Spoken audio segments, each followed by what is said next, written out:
Hello guys, welcome back to a knowledge Guruji official. तो ये है पाक्षिक प्रश्न पत्र 4, विषय हिंदी, कक्षा 12वीं। तो यहाँ पे सारे आंसर्स हम डिस्कस करने वाले हैं।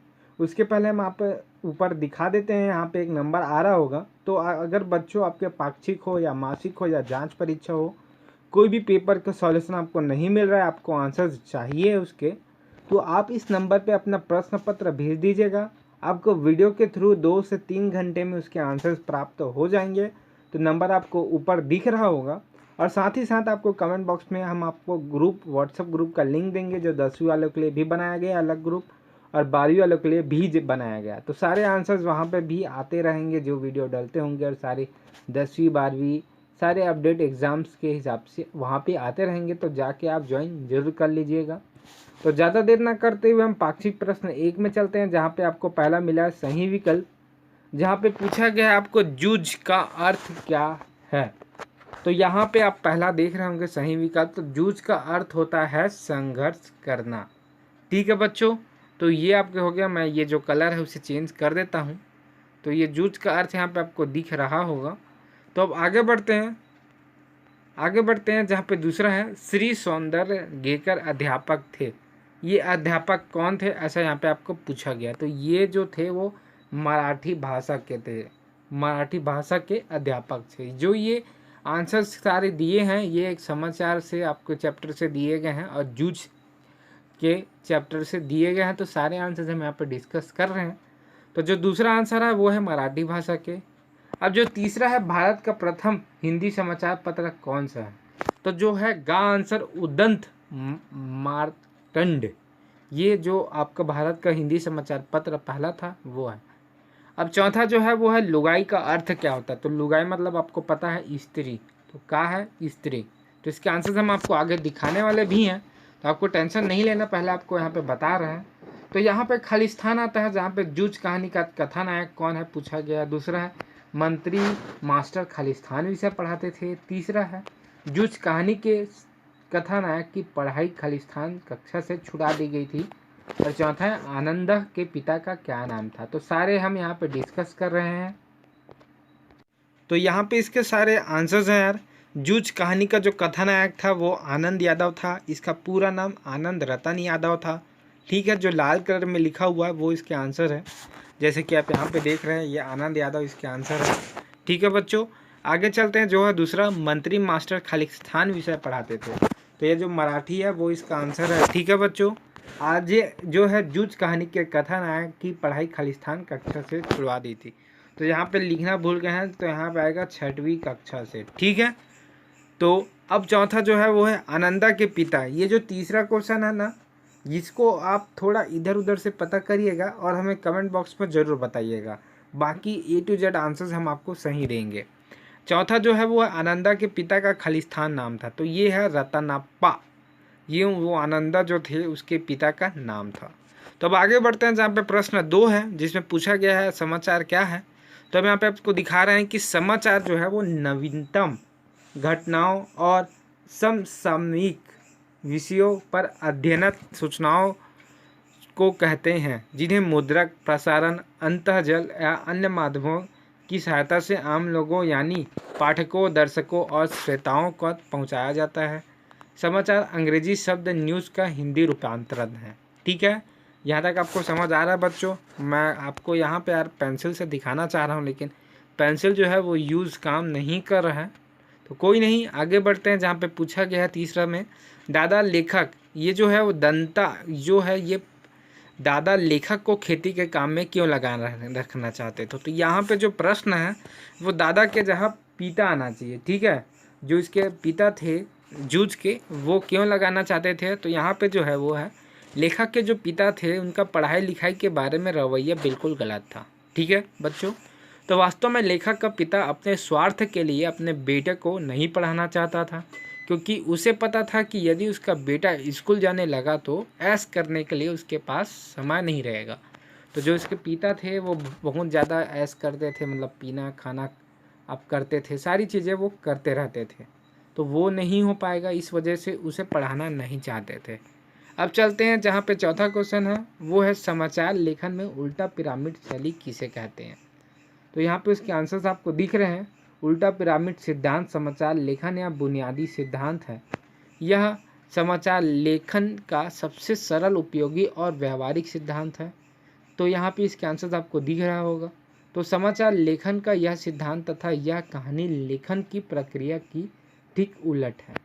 तो इस प्रकार जो आंसर्स है आपको दिख रहे होंगे। तो आगे बढ़ते हैं और जैसे कि आपको दिखाते हैं क्लाइमैक्स सबसे अंत में आता है।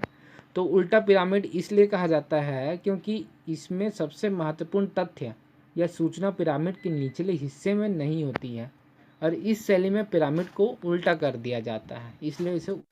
तो बच्चों, आज मैं आप लोगों को एक ऐसी ऐप के बारे में बताना चाहूँगा जो आपकी स्टडी में बहुत ही ज़्यादा हेल्प करेगी, जहां आप अपने क्वेश्चंस, अपने डाउट्स, अपने कॉन्सेप्ट, अपने बोर्ड के क्वेश्चंस और वहां नीट के सारे क्वेश्चंस आप बना पाएंगे। तो ये है फिलो ऐप। इसके जो है ये 24/7 आप कभी भी इससे क्वेश्चन पूछ सकते हो। और इसे डाउनलोड करने के लिए 3 ईजी स्टेप है, जो आईफोन वाले हैं उनके लिए भी है और जो गूगल प्ले स्टोर वाले हैं उनके लिए। आपको सर्च करना है फिलो ऐप। सर्च करने के बाद इसे इंस्टॉल कर लेना है। उसके बाद जैसे इंस्टॉल करोगे तो आपको नंबर यहाँ पे पूछेगा। नंबर डालने के बाद ऐसे आपकी स्क्रीन पे आ जाएंगे और जो भी क्वेश्चंस है जो आप टेक्स्ट भी कर सकते हो और जो क्वेश्चन है उसके फ़ोटो खींच के अपलोड भी कर सकते हो। तो यहाँ पे आपको स्कैन करके फिर आपको 60 सेकंड के अंतर्गत, 1 मिनट के अंतर्गत ऐसे कोई टीचर्स आपसे मिलेंगे जो आपको लाइव कॉल में आपको बताएंगे, आपके कॉन्सेप्ट क्लियर कराएंगे, ऐसे डिटेल में आपको वहाँ से समझाएंगे। उससे ईजीएस्ट वे कभी नहीं हो सकता, ऐसे आपको वहाँ पे पढ़ाया जाएगा। तो आप यहाँ पे देख पा रहे होंगे क्लियर कॉन्सेप्ट, तो पूरे क्लियर कॉन्सेप्ट हो जाएंगे आपको ईजी तरीका। और ये आपकी जो हेल्प में बहुत ही हेल्प करेगा जो फिलो ऐप है। तो इसको आप डाउनलोड करने के लिए 3 ईजी स्टेप यहाँ पे देख पा रहे होंगे। जैसे कि आप यहाँ पर 3 ईजी स्टेप जो आपको यहाँ पे दिखाया जा रहा है, पहले आपको स्टोर करना है, उसके बाद आस्क फिलो में कुछ भी पूछ सकते हो। और जो ऐप का लिंक है वो हमारे डिस्क्रिप्शन में है, तो जाके तुरंत डाउनलोड करो। इसे उल्टा पिरामिड कहा जाता है। अब जो प्रश्न 5 है, जहाँ पे पूछा गया है स्वयं कविता रच लेने का आत्मविश्वास लेखक के मन में कैसे पैदा हुआ। तो इसके आंसर यहाँ पे आप देख रहे हो। लेखक की पाठशाला में मराठी के मास्टर थे, जो आप यहाँ पे देख रहे हैं। वो लाइट ऑफ हो गया इसलिए आपको ऊई ऊई के टाइप का आवाज़ आ रहा होगा। तो यहाँ पे इसके आंसर्स हैं यार। ये जो लेखक के पाठशाला में मराठी के मास्टर थे जिनका नाम बहुत सौंदर्यकर था। वह कविता के अच्छे रसिक व मर्मस थे। उनकी कविताएं पढ़ाने के अंदाज ने लेखक को कविता रचने की ओर आकर्षित किया। वह कविता पढ़ता है, धीरे धीरे उसके मन में कविता रचने की भी प्रतिभा पैदा हुई। शुरू में उसके मन में एक डर बैठा हुआ था, उसे कवि किसी दूसरे लोग के लगते थे, जो लेखक था उसे। तो सौंदर्य गेकर मास्टर एक कवि थे, उन्होंने दूसरे कविताओं के बारे में भी बताया था उसे। तो इसके बाद उसे विश्वास हुआ कि कवि उसी की तरह आदमी ही होते हैं। उसे लगता था कि जो कवि होते हैं वो कहीं और से आए होते हैं, जो लेखक था उसे।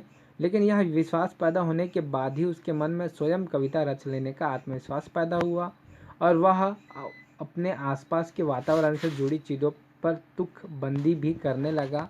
और इस प्रकार वो जो है वो लेखक बन गया और उसे लेखक की प्रतिभा ज़्यादा अच्छा लगने लगा। तो यहाँ पे छठवां है, जहाँ पे आपको पूछा गया समाचार माध्यमों में काम करने वाले पत्रकार कितने प्रकार के होते हैं। तो वैसे तो जो पत्रकार की जो कोई निश्चित वो नहीं होती है प्रकार, लेकिन हमें कुछ प्रकार आपको बताया गया है। जहाँ पे पहला है खोजी पत्रकार, दूसरा है वॉचडॉग। क्यों खोजी पत्रकार क्या होता है, जो घटना की मामले की गहराई से छानबीन करना है। तो आपको ये है 4 या 5 नंबर का आपको दिया गया है, तो आप अपने हिसाब से लिख लीजिएगा। वॉच डॉग, आप यहाँ पे हमने आपको 10 से 11 बताए हुए हैं, आप कोई 5 लिखो ज़्यादा अच्छा। दूसरा है वॉच डॉग पत्रकार, तीसरा है खेल पत्रकार और चौथा है फिल्म टीवी पत्रकार। ठीक है। पांचवा है आर्थिक पत्रकार, छठवा है अपराध पत्रकार, जहाँ पे अपराध से जुड़ी सारी घटनाओं को रिपोर्टिंग करते हैं। अब आगे चलते हैं, जहाँ पे सातवां है पीठ पत्रकार। ये है जो सनसनीखेज होते हैं उसके तरीके से पेश कर उन्हें अफवाह झूठ मसाला में डालकर पेश करने वाले पत्रकार को पीठ पत्रकार कहते हैं। मतलब कोई छोटी बात को एकदम घुमा फिरा के बड़ी। तो जो 8वां है वो पेज 3 है और जो 9वां है वो विज्ञान पत्रकार है, जो विज्ञान, अंतरिक्ष, अनुसंधान, टेक्नोलॉजी के बारे में बताता है। 10वां जो है वो है एडवोकेसी पत्रकार। ठीक है। तो यह जो है ये पत्रकार किसी खास विषय पर लोगों को जनमत जानने या किसी ओपिनियन पोल आदि बनाने के लिए जाने जाते हैं। ठीक है। तो यहाँ पे 11 हमने दिया है, उसमें से आपको कोई 5 या 6 आप अपने हिसाब से लिख लीजिएगा। तो यहाँ पे जो 7वां है प्रश्न, वह जूझ कहानी आधुनिक किशोर किशोरियों को किन जीवन मूल्यों की प्रेरणा दे सकती है? सुधारण स्पष्ट कीजिए। तो यहाँ पे आपको देख रहे हैं कि जूझ कहानी में किशोर युवक के संघर्ष को व्यक्त किया गया। तो जो वो एक बच्चा है उसके जो संघर्ष उसने किया है उसको व्यक्त किया गया है। जो संघर्ष आधुनिक युवाओं को प्रेरणा दे सकता है, मतलब कुछ सीख। तो यहाँ पे है दूरदर्शिता। जो पहला है, आनंदा दूरदर्शी थे। वे किशोर अवस्था में पढ़ाई के महत्व को समझ गया था, जैसे कि आज के बच्चे नहीं समझ पाते। और दूसरा है मेहनती था। आनंदा बेहद मेहनती था, वो खेत में कठोर मेहनत करता था तथा पढ़ाई में भी अव्वल था। तीसरा जो है वो है संघर्षशीलता। तो संघर्षशीलता मतलब बहुत ही ज़्यादा मेहनती एक ही हुआ, लेकिन ये भी आप लिखिएगा। और चौथा है अभ्यास। वो आनंद जो थे वो बेहद ध्यान देता था पढ़ाई की ओर। कविता का अभ्यास हुआ भैंस के पीठ पर, पत्थर पर, खेतों में, हर जगह करता था जो भी अभ्यास था अपने कविता का। तो जो है वो गणित में भी बेहद होशियार था। नए विद्यार्थी अभ्यास का पाठ ले सकते हैं। तो जो हमारे जैसे नए विद्यार्थी हैं आप लोगों के जैसे वैसे ही। तो प्रश्न 8वां है जिसमें अथवा दिया गया ना, आपको 2 क्वेश्चन दिए गए हैं, उसमें एक बनाने हैं। तो हमने अथवा का आंसर लिखा हुआ है, जूझ कहानी के कथानायक को पढ़ना जारी रखने के लिए कैसे जूझना पड़ा और किस उपाय से वह सफल हुआ। तो कैसे क्या करना पड़ा, लेखक के पिता उसे पढ़ाना नहीं चाहते थे, आपको पता है, जबकि लेखक और उसकी माँ पिता के रवैये से सहमत नहीं थे। उन्होंने दंताजी राव की सहायता से यह कार्य करवाया। लेखक पाठशाला जाना शुरू कर देता है, वहाँ दूसरे लड़कों में उसकी दोस्ती होती है। वह पढ़ने के लिए हर तरह से प्रयास करता है। स्कूल में वर्दी, किताबों आदि की समस्या से 2-4 होना पड़ा। यहीं पर मराठी के अच्छे अध्यापक के प्रभाव से वह कविता भी रचने लगा और साथ में वह खेती के काम के समय भी अपने आसपास के दृश्यों पर कविता बनाने लगा। उन कविताओं को अपने अध्यापक सौंदर्य लेकर को दिखलाता था, जो मराठी के अध्यापक थे उनको। और यह सब कार्य उसने एक झूठ के सहारे किया। अगर वह झूठ नहीं बोलता तो दंताजी राव उसके पिता पर दबाव नहीं डालते। इस तरह उसका जीवन विकसित नहीं होता। तो इस प्रकार इसके आंसर्स यार, जो क्वेश्चन आप पे पूछा गया है कि किस प्रकार से पढ़ाई रखने के लिए जूझना पड़ा, कितनी मेहनत करनी पड़ी, तो इस प्रकार इसके आंसर्स हैं। सारे सब्जेक्ट के आंसर हमारे चैनल में आएंगे, तो चैनल सब्सक्राइब कर लेना, बेल आइकन प्रेस कर लेना। हम चलते हैं।